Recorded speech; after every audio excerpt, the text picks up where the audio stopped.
நீங்கள் படத்தில் பார்க்குறது வந்து கண்டபேருண்டம் அப்படின்ற பறவை. கண்டபேருண்டம் வந்து அதனுடைய கதை என்னென்னா, நரசிம்ம பெருமாள் அவதாரத்தில் அவர் உக்கிரமாக இருக்கப்போ அவரை சாந்தி பண்ணுறதுக்கு சிவபெருமான் வந்து சரபேஸ்வரர் வடிவம் எடுத்தார். சரபேஸ்வரர் வந்து கழுகு மாதிரி ரெக்கையும் சிங்க முகமும் கொண்டது.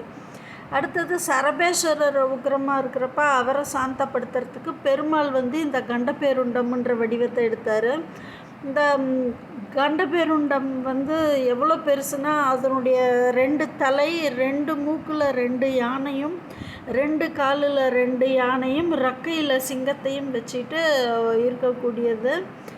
அதனோட உருவமே ரொம்ப பிரமிப்பாக இருந்தது. இந்த சரபேஸ்வரர் வந்து பில்லி சூனியத்துக்கெல்லாம் சரி செய்கிற சாமி. கும்பகோணத்தில் இந்த கோயிலை நான் பார்த்துருக்கேன்.